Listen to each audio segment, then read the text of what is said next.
Ayan, so magandang hapon sa ating lahat. Ating alamin ang batas na tinatawag nating RA 11596, so tinatawag nating Anti-Child Marriage Law. Ang child marriage o ang pagpapakasal ng mga bata ay bawal. Alam niyo ba na RA 11596 o ang Anti-Child Marriage Law ay ipinasa lamang noong 2021. Ang ibig sabihin nito ay before 2021, hindi bawal o hindi krimen ang pagpapakasal ng mga bata. Attorney, ano ang ibig sabihin ng child marriage? Ang child marriage, sa Tagalog, ang pagpapakasal ng lalaki at ng babae na kung saan isa doon ay bata or dalawa sa kanila ay bata. Both yung babae at yung lalaki ay bata. Yan ay tinatawag nating child marriage. Pero dito sa batas na ito, itong RA 11596, hindi lang po limited sa pagpapakasal ng bata.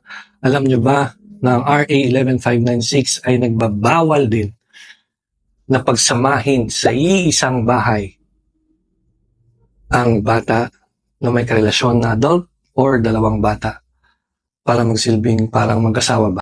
Cohabitation o yung informal na pagsasama ay pinagbabawal din sa batas na ito. Attorney, anong ibig sabihin ng child?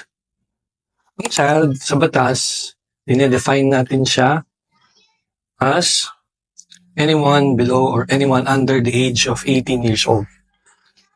Madali na lang yon, no? Pero hindi nyo ba alam na ang child sa batas ay pwede rin 18 pataas? Sa batas, child o bata, ang isang taong 18 pataas, kahit pa yan ay 30 years old, 40 years old, kung yung tao na yan ay hindi niya kayang alagaan ang sarili niya, hindi niya kayang protektahan ang kanyang sarili, yan sa batas ay tinuturing nating child. Ngayon, pumunta tayo sa unlawful acts nitong RA 11596. So ano nga ba ang mga bawal na gawin sa batas na ito? Una, facilitation of marriage. Sino man na mag-facilitate, sino man na mag-ayos, mag-fix, mag-cause, or mag-arrange ng kasal ng isang bata or ng dalawang bata together ay pwedeng maging liable criminally dito sa RA 11596. Dito sa facilitation of marriage, kasama po dyan kung sino man ang maglalabas, magproproduce o gagawa ng document na magpapatunay na itong batang ito ay isa ng adult.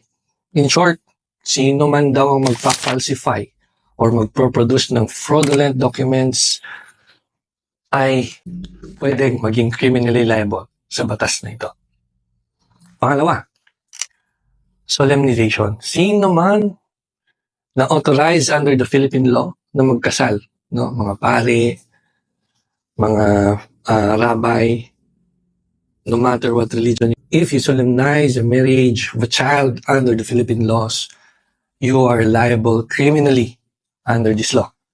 Pangatlo ay yung tinatawag nating cohabitation.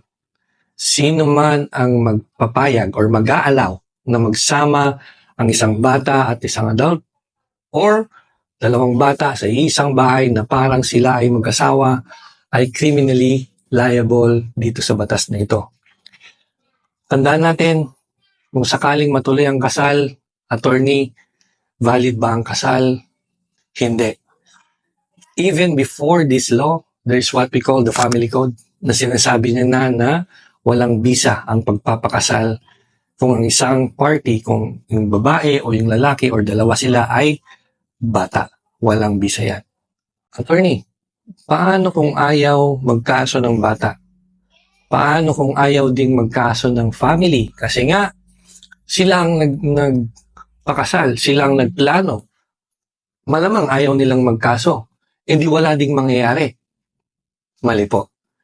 Ayon sa RA 11596, ang anti-child marriage law or yung violation of anti-child marriage law ay isang public crime. Pag sinabi nating public crime, kahit sino pwedeng mag-file ng case basta meron ka lamang sapat na ebidensya na magpapatunay na meron ngang violation ng RA 11596. Kung meron man kayong katanungan na hindi ko nasagot, pwede kayong mag-comment para pwede nating sagutin. Yan lang muna hanggang sa ngayon. Sa susunod ulit. Bye-bye.